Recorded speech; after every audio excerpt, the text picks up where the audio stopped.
Perlis hanya dijadikan sebagai lokasi transit ke Pulau Langkawi dan Thailand ya. Dan tanpa kita sedari sebenarnya Perlis sendiri mempunyai keunikan lain. Setanding malah tidak keterlaluan jika dikatakan lebih menarik. Boleh Datuk Seri ceritakan kepada apakah produk-produk pelancongan baru yang akan diperkenalkan oleh Perlis bagi menarik lebih ramai pelancong ke negeri ini? Ya, sebenarnya kita tak perlu memperkenalkan produk baru.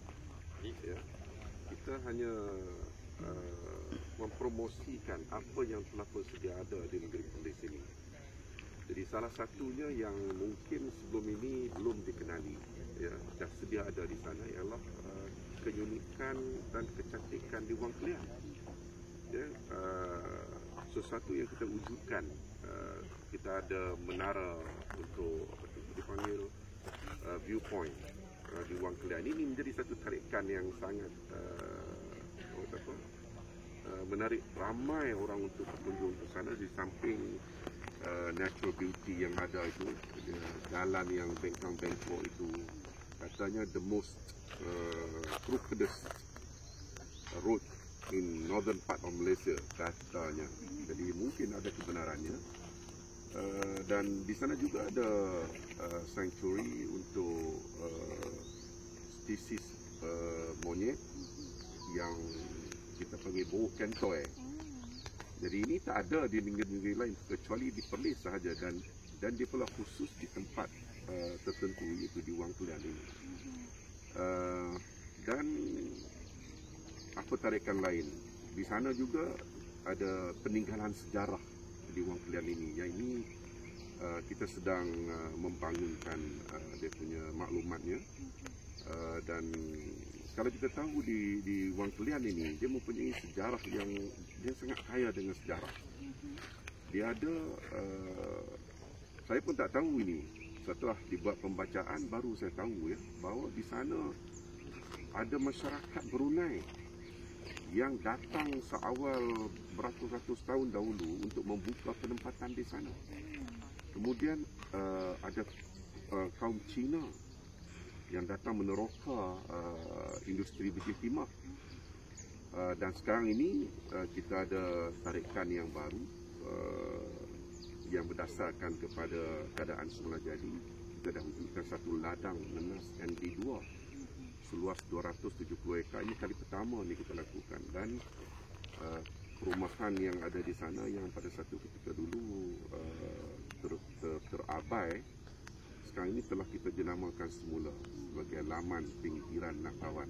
Dan ini mungkin akan menjadi satu tarikan dan juga boleh menempatkan pelancong-pelancong sebagai tempat duduk mereka ya, untuk temporary accommodation itu. Itu di Wang Kelian. Tapi saya nak tegaskan di sini bahawa kesemua produk-produk yang ada di negeri Perlis ini adalah merupakan produk yang berasaskan kepada keindahan semula jadi. Ya, ini yang kita akan terus mempromosikan seperti di Gua Kelam. Ya, di Gua Kelam kita ada gua-gua yang menarik yang selalu kita masuk tu gua nombor 1. Ini biasa. Tetapi dia ada lagi 2 atau 2-3 lagi gua yang dia ada di sana yang tidak pernah dibuat eksplorasi.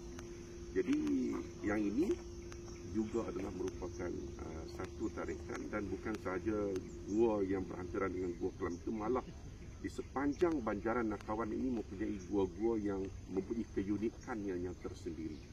Jadi ini kita akan terus bangunkan dan kita akan terus promosikan.